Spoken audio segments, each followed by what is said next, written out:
Lesson 11 for June 8 to 14, Families of Faith, read by Dr. Percy Harold. Friday, June 14. No respect of persons with God. Quoting from Gospel Workers, page 330, we read, "The religion of Christ uplifts the receiver to a higher plane of thought and action, while at the same time it presents the whole human race as alike the objects of the love of God, being purchased by the sacrifice of his Son. At the feet of Jesus, the rich and the poor, the learned and the ignorant meet together, with no thought of caste or worldly preeminence. All earthly distinctions are forgotten as we look upon him whom our sins have pierced. The self-denial, the condescension, the infinite compassion of him who was highly exalted in heaven puts to shame human pride, self-esteem, and social caste. Pure, undefiled religion manifests its heaven-born principles in bringing into oneness all who are sanctified through the truth. All meet as blood-bought souls, alike dependent upon him who has redeemed them to God." And that brings us to our 5 discussion questions for this week. 1. As a class, discuss your answers to Sunday's study. 2. What principles can we find in Ellen White's quote above that, if applied, would revolutionize our family lives? 3. How well has your local church done in nurturing the younger generations of believers? What can you as a class do to help the church in this important task? 4. What are the challenges of trying to pass on faith to another generation? And 5. In what ways does the culture you live in impact your family life for good? And in what ways does it impact it for evil? Inside Story. Our mission story this week is titled Powerhouse for God, and it's by Andrew McChesney of Adventist Mission.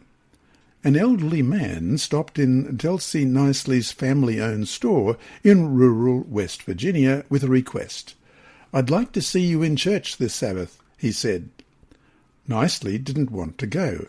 She had been raised in the Seventh-day Adventist Church and had attended Adventist schools, but she had left the church as an adult, gotten married, and opened a store selling farm produce, groceries, and chainsaws.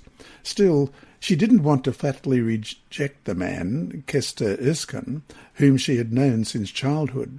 Erskine used to drive to her parents' farm every Sabbath and pack her and her 11 brothers and sisters into his car, including in the trunk, and take them to church. Now Erskine was in the store waiting for an answer to his invitation. "I don't have proper clothes," Nicely said. Erskine returned the next week and Nicely offered another excuse.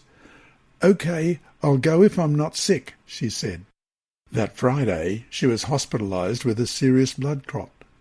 That scared her, and she resolved not to use health as an excuse to skip church.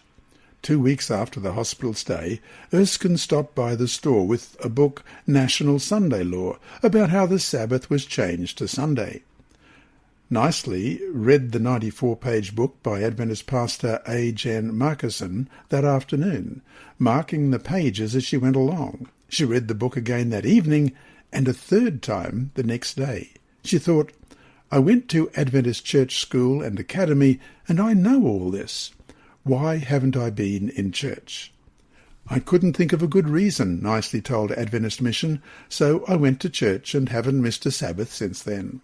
Today, Nicely, a sprightly 63-year-old with a ready smile, is a powerhouse for God. She has led many evangelistic meetings, including a series during a statewide evangelistic campaign funded by a 2015 13th Sabbath offering. She also has graded thousands of Bible correspondence studies, and many people have been baptized through her influence. Nicely said, "God must have a sense of humour." Ever since she claimed not to have anything to wear to church, her wardrobe has been full. "The Lord has seen fit that I have had plenty of decent clothes since that time," she said. You have been listening to a reading of the Adult Sabbath School Bible Study Guide by Dr. Percy Harold from Queensland, Australia. This service is brought to you by Hope Channel, the Sabbath School Department and Christian Services for the Blind. Remember, God is always faithful.